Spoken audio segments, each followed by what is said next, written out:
Olá, sou Cláudio Rabelo, professor da Universidade Federal do Espírito Santo. Estou fazendo esse vídeo para os meus alunos nesse tempo que a gente está em confinamento. Não é um vídeo obrigatório, tá? Não substitui a aula presencial, é mais para a gente conseguir manter o assunto da aula vivo, os assuntos da universidade vivos, né? E essa sensação de conexão da universidade com vocês para reduzir a sensação que a gente tem de desconexão, né, de desamparo, principalmente acadêmico e intelectual às vezes. Mas vamos lá, tá? Eu vou falar para vocês dessa vez sobre cibercultura. Na verdade, é impressionante eu falar só agora sobre cibercultura no canal, já que em se tratando de teoria, é uma das primeiras assim que eu comecei a dar aula, né? O livro do Pierre Levy tem 21 anos, já tem mais ou menos 19 anos que eu dou aula de cibercultura já, tá? Quando eu dou aula de teoria, né? Então, vamos falar um pouquinho sobre cibercultura para contextualizar, né? Antes de ir para os assuntos específicos. Vou passar os conceitos básicos da cibercultura, tá? Então, a primeira coisa que a gente tem que saber é o seguinte: não se fala cybercultura, se fala cibercultura, né? Isso é meio irrelevante, né? Você fala como quiser, só que tem gente que corrige, as outras pessoas falam cibercultura e ri, fala não, é cybercultura. Não, a gente tem que parar de americanizar tudo. Primeiro porque a palavra cibernético existe em português, né? Então existe assim, ciborgue, cibernético, existe essas palavras em português. E a palavra cultura também é portuguesa. Então a gente vai falar cibercultura. O teórico que cunhou a expressão é o Pierre Levy. Pierre Levy é francês. Em francês também não se fala cyber, também se fala ciber. Então não tem sentido você misturar cyber com cultura, que é uma palavra em português, tá? Mas o que vem a ser a cibercultura? A cibercultura, ela é uma cultura como tantas as outras. Nós temos agricultura, nós temos culturas religiosas, nós temos culturas tecnológicas, as mais diversas, temos culturas familiares, culturas de subculturas, nós temos, né? Nós temos... Então, o que é a cultura, né? Cultura vem desse cultivo. É quando a gente cultiva e cresce, né? E se multiplica e se consolida questões sociotécnicas em torno de um determinado assunto. Então, digamos que com o decorrer dos séculos, a agricultura foi se desenvolvendo. A pessoa aprende uma técnica nova de solo, passa para outra pessoa adota a mesma técnica, desenvolve. Então você vai cultivando técnicas que são sociais, que são tecnológicas, né, que são práticas, que são culturais, e esse cultivo vai criar uma espécie de bolha, né, de conhecimento que se expande e que é cultivada e que é compartilhada por um grupo. Então a cibercultura é o que então? Pierre Levy cunhou esse termo para falar que com o surgimento da internet, várias práticas culturais iriam se transformar junto com elas. Tem que ver que a agricultura, por exemplo, ela não está desconectada da matemática, não está desconectada da química, não está desconectada da religião, da família, do folclore. Ela não é uma cultura isolada de outros tipos de culturas, sabe? Então, a cibercultura é a mesma coisa. Quando surgiu a internet, a sociedade começou a modificar em vários aspectos suas práticas culturais. Essas práticas culturais, elas vieram da internet, a internet foi para as práticas, por exemplo, a internet transformou a escola, ao mesmo tempo em que as questões das culturas escolares, das culturas dos hospícios, das culturas dos hospitais, que a gente chama dos paradigmas da modernidade, eles também foram levados para esse espaço, né, sociotécnico chamado internet, que ele foi transformado e foi se consolidando também. Tá? Foi importante esse contexto para a gente falar dos principais conceitos principais que vão fundar essa ideia aí de cibercultura. A grande sacada é que Pierre Levy escreveu esse livro há 21 anos, só que ele continua atual até hoje. Ele continua sendo um dos livros mais atuais que falam sobre os impactos da internet, né? Não é a expressão correta, não é impacto, mas sobre as implicações da internet na sociedade. Tá? E vocês vão ver que a grande sacada desse livro é isso, que embora ele tenha sido escrito há 21 anos, ele é conceitual e o conceito dele se aplica e a gente consegue ver hoje, 21 anos depois, o que aconteceu, tá? E que o autor acertou. Bom, Pierre Levy começa falando que nós estamos num novo dilúvio, né? Ele compara aí com a Arca de Noé. Ó, minha filha entrou no quarto. Oi, filha. Pai, Oi. você pode me dar mais um bolinho? Um bolinho? Daqui a pouquinho, papai já tá indo, tá?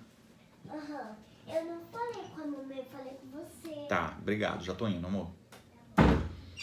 Aí, ó, tô em quarentena tô em casa, né? Tô mantendo aí a quarentena, tô com a filha em casa também. Vou terminar. Não vou nem editar, tá? Vou deixar isso aí, porque acho todo mundo agora para deixar no vídeo um momento né? Mas então vamos lá. Um novo dilúvio.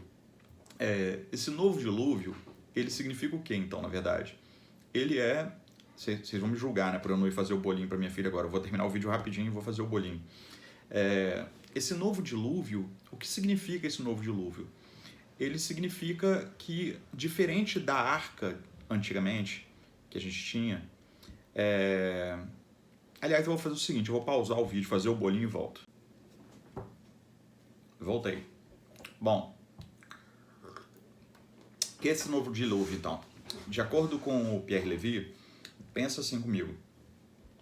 Você tinha uma arca antes. Essa arca, essa metáfora da arca, seria o conhecimento. Esse conhecimento, ele estaria sob o domínio de um professor, ou sobre a ideia de uma árvore do conhecimento, que é aquilo que Deleuze também já criticou bastante quando ele criou o conceito de rizoma, né? O paradigma antigo, o paradigma tradicional, ele mostra que as pessoas acreditam que há um jeito certo de pensar, um acúmulo de conhecimento, um paradigma.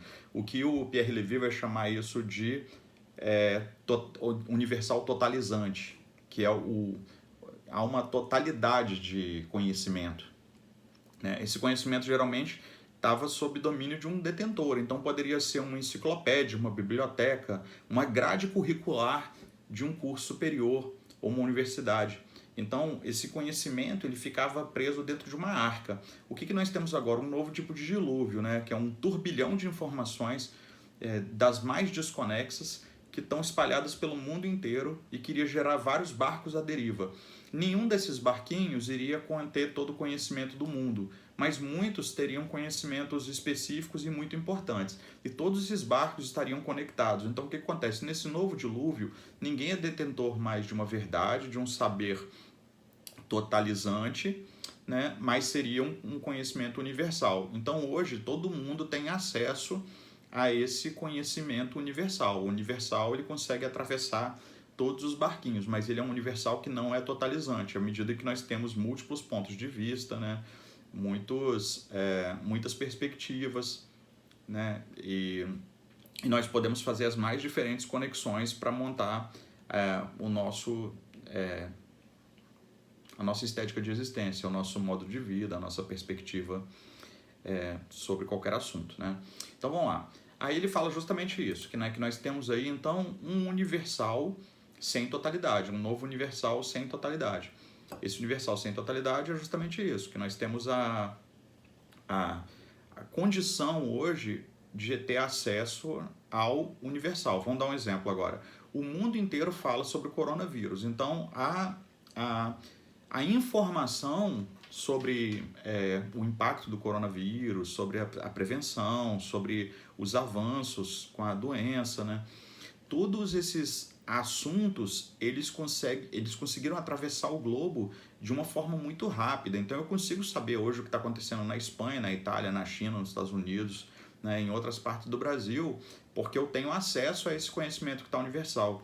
Porém, esse conhecimento ele não está totalizante, ele é um universal sem totalidade. Por quê? Porque você pode ver que a forma em que as pessoas encaram as notícias e pegam esses dados e transformam e usam são das mais diferentes possíveis, assim, né? Então, você pode ver que tem, no momento que nós estamos agora, que pelo menos está no início, não sei quando é que você vai ver esse vídeo, tem gente que está defendendo a quarentena, tem gente preocupada com a crise econômica falando que o certo é todo mundo ir para a rua, né? Vai ter uma campanha do governo agora brasileiro falando para as pessoas irem para a rua, falando que o Brasil não pode parar. Enquanto tem uma força muito grande de outras perspectivas, de pessoas, né, de médicos, falando para você ficar em quarentena, né, para você ficar em casa. Né.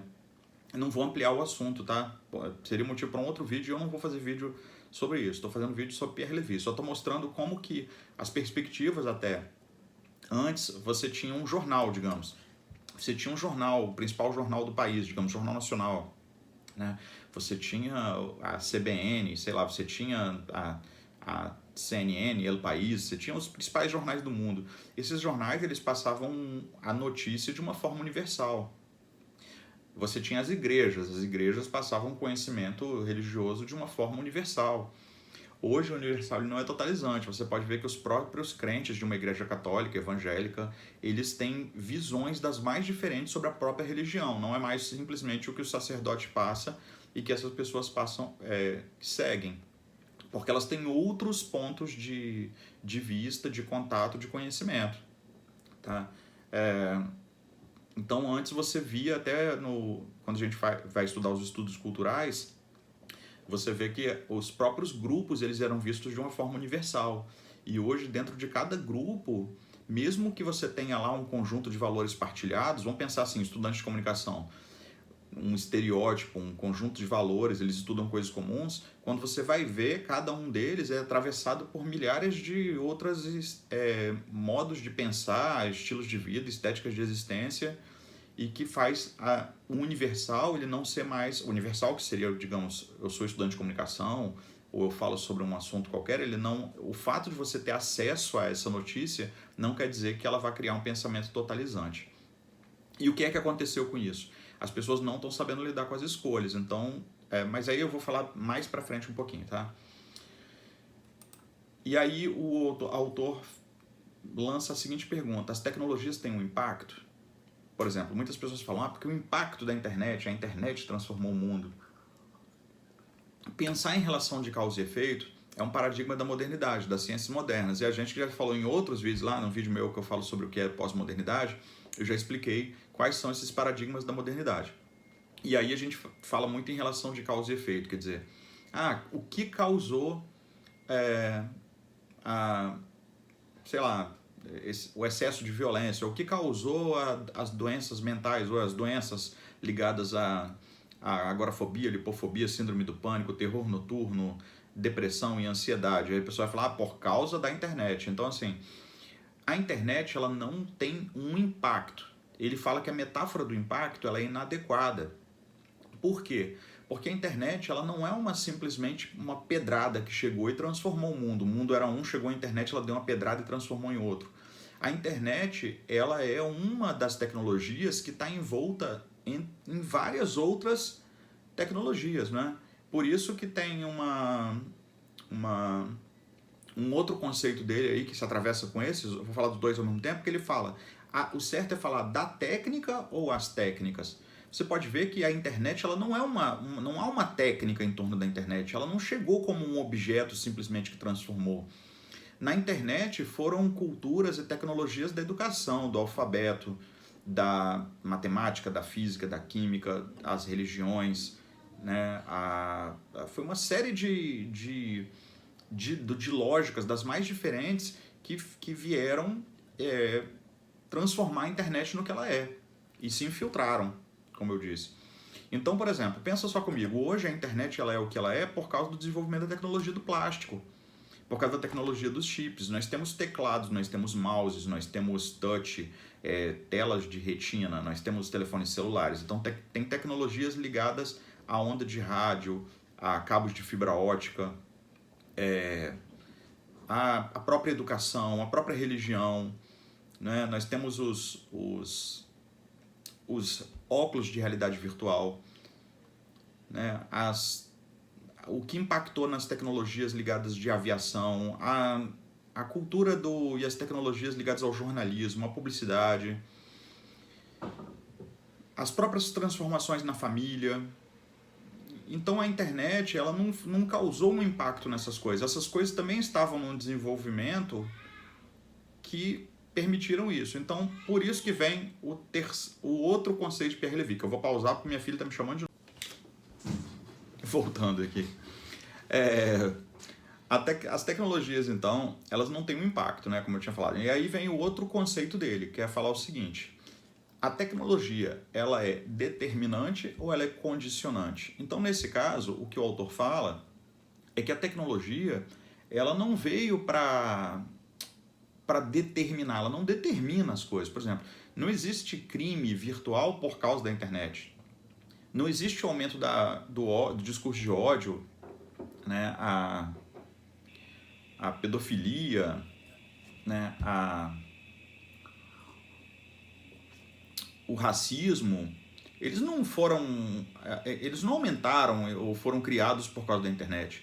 Na verdade, o racista, ele é racista, o pedófilo, ele é pedófilo, o homofóbico, ele é homofóbico, o criminoso, ele é um criminoso, né? Só que o discurso de ódio está dentro da pessoa. O que a internet fez foi dar condições para que esse discurso circule de uma forma diferente, de uma forma mais rápida, de uma forma mais dinâmica. Então, a internet, ela não é determinante, ela não determina, por exemplo, ela não é determinante de uma mudança social. Ela não determina as mudanças na educação. Não é por causa dela que a educação está como está, ou vai ficar como vai ficar. Na verdade, a educação, ela vai transformando com outros aspectos da sociedade também. Ela transforma porque a religião transforma, a política transforma, os conhecimentos técnicos e teóricos em torno da educação, eles se transformam. As políticas públicas, né, a história, então várias coisas vão se transformando também, e a internet vai disseminando isso numa dinâmica muito mais rápida. Mas ela não é uma determinante, não é por causa dela que as coisas mudam, tá? E aí, é isso. E aí, para terminar, o maior jabá que eu faço do meu livro, né, ó, Faixa Preta, Publicidade e Propaganda, eu gravo os vídeos com a canequinha do dragão. Vamos lá. E para terminar, eu vou pegar o livro e mostrar para vocês. O livro é esse, Cibercultura, e falar do último assunto, que é a inteligência coletiva é o remédio e o veneno da cibercultura. Essa parte eu prefiro até ler alguns tópicos. Eu vou ler o tópico e comentar com vocês, tá? O que o autor quer dizer com isso? Ele quer dizer que a inteligência coletiva, o fato da coletividade, né, desses milhões de pessoas com pequenos conhecimentos, quando elas se unem, elas têm uma inteligência coletiva, uma inteligência muito maior. Pensa, por exemplo, hoje, para você descobrir a cura de uma doença nova.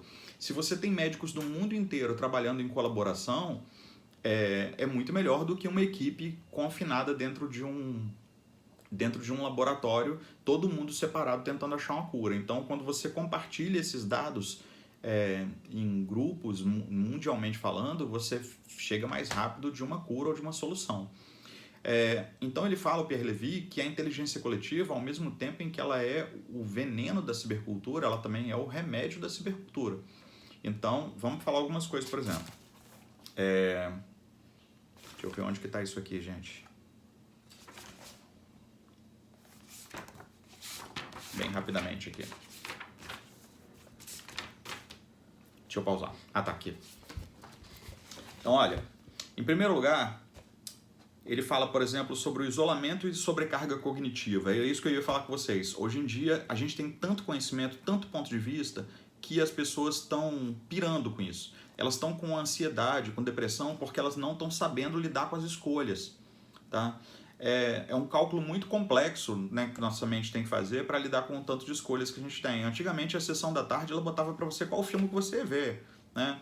Curtindo a Vida Doidado, né? As 7 Fases do Dr. Lau, Lagoa Azul, e pronto, você sentava lá e assistia.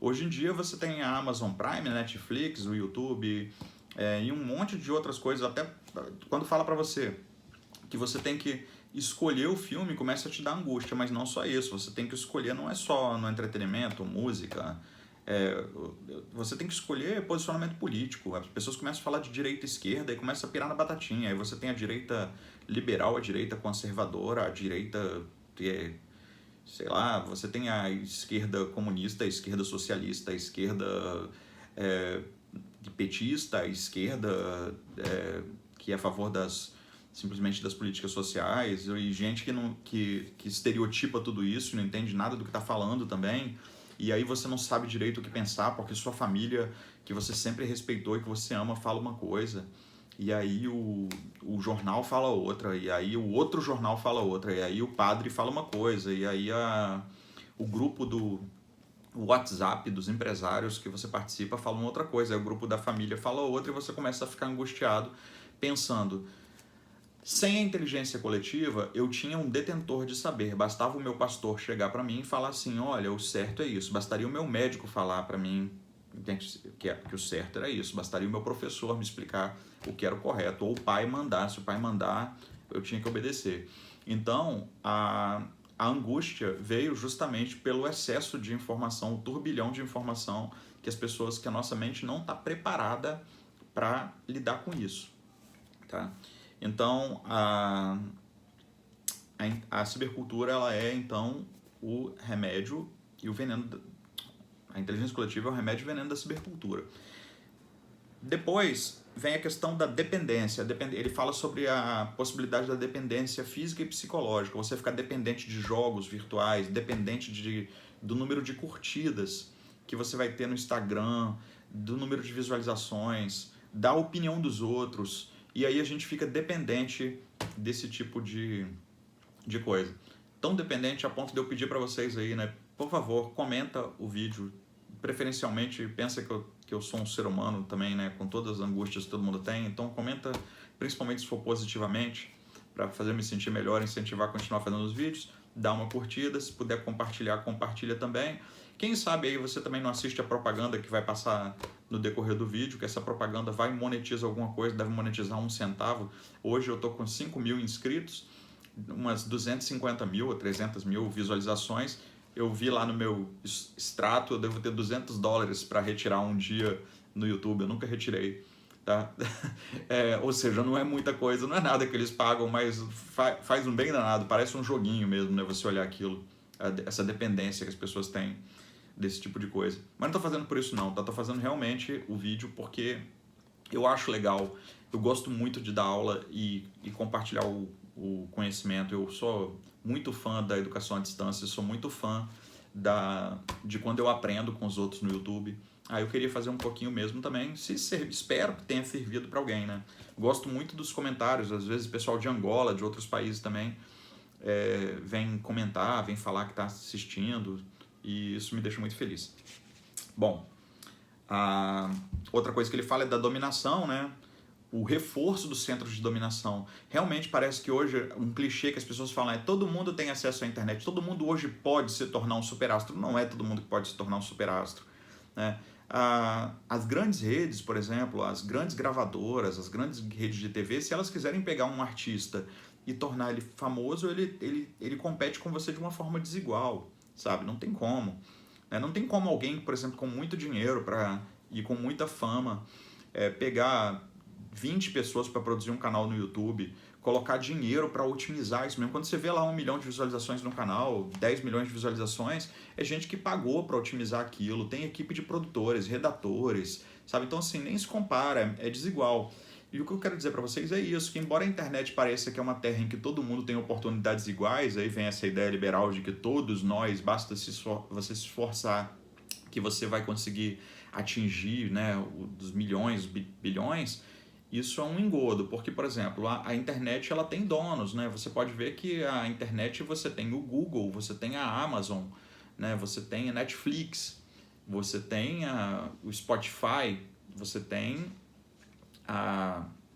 sei lá, Yahoo, né? Você tem algumas empresas que elas são donas disso, né? E até de notícias também. Vamos falar aí do BuzzFeed, né? E das grandes redes de TV também. O Twitter, o Instagram, eles de certa forma, eles têm algoritmos que podem monopolizar e mover opinião pública, eleger governos, tá? Então eles têm um poder muito grande. Então o que eles podem fazer com esse poder de informação não só no sentido de propaganda, de venda, no sentido econômico, mas no sentido ideológico. Isso é muito, muito forte, né? E de exploração também, ele fala aqui, que é o teletrabalho vigiado. Quer dizer, hoje em dia você tem os celulares que sabem onde que você está, né? As pessoas estão começando a querer botar chip nos filhos. O celular sabe, ele já sabe, eu fico preocupado. Eu acho que o celular não só está ouvindo tudo o que eu falo, como ele está gravando também, né? Eu acho que capturando até imagens minhas, mesmo desligado, vai saber, não sei, entendeu? Ele sabe, ele tem sistema de captura de som avançado, de áudio, né? de vídeo, de sei lá, de tudo, de toque. Então eu acho que o que eles podem fazer com esses dados aí é impressionante, tá? Sem entrar nas teorias da conspiração, mas nós temos aí um teletrabalho vigiado. Hoje em dia nós temos muita gente trabalhando de home office e esse teletrabalho ele passa a ser bem vigiado. Antigamente você tinha aquelas pessoas, eu lembro que o chefe entrava num lugar que você trabalhava, todo mundo dava alt tab, porque você estava na internet e saía para ir fazer uma outra coisa. Hoje em dia, provavelmente, no trabalho, a sua tela ela é toda vigiada. Então, eles têm cálculos de produtividade, se você está trabalhando mais que os outros, menos que os outros. Então, essa é uma dos venenos da cibercultura. E ele, por último, ele fala da propagação de bobagens, de rumores, de conformismo em rede, tudo. Eu só acho que ele tratou como bobagem algo que está muito sério, porque na verdade a cultura dos memes, as fake news, a desinformação, elas estão movendo as opiniões de ódio, os trolls, elas estão movendo a opinião pública na disseminação de discursos que estão muito fortes. Esses discursos estão realmente moldando políticas públicas e comportamento social para uns caminhos muito perigosos. Tá? Mas, por último, ele fala também que... Ele até fala que nós temos... Então, ele até começa o livro falando que nós temos duas soluções diante deste dilúvio. Uma delas é a guerra. Né? Tem 7 bilhões de pessoas no mundo. E aí vai acontecer uma hora que vai acabar a comida, a poluição vai chegar num nível astronômico. A competitividade por trabalho, e ele falou que pode romper um colapso das pessoas guerrearem entre elas. E a outra é a gente entender e usar as tecnologias para fazer uma imensa rede de colaboração. Por colaboração, a gente talvez conseguiria resolver todos os problemas do mundo.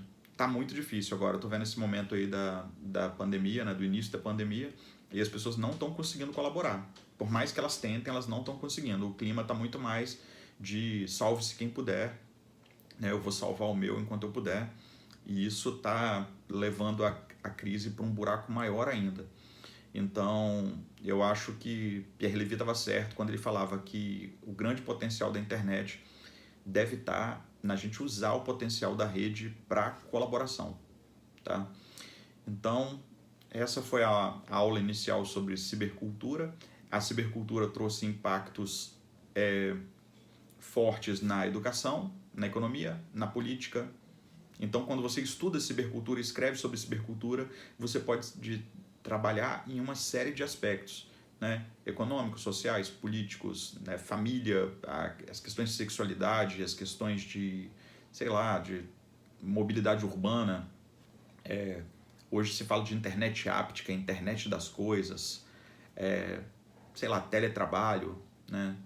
A mudança na educação, a saúde, os impactos na saúde. Imagina só o tanto de dados sobre doenças, comportamentos, consumos, e como que isso no futuro não pode traçar um perfil que descubra causas de doenças ou formas da gente viver mais que não foram pensadas ainda. Tá? Espero que vocês tenham gostado, né? Parece uma aula meio desanimada, eu tô hoje, né? Mas é porque esse cenário tá muito bizarro, tá, gente? Mas é isso aí. Vejo vocês na próxima aí, dá aquela curtidinha aí, segue o canal, tá bom? Grande abraço.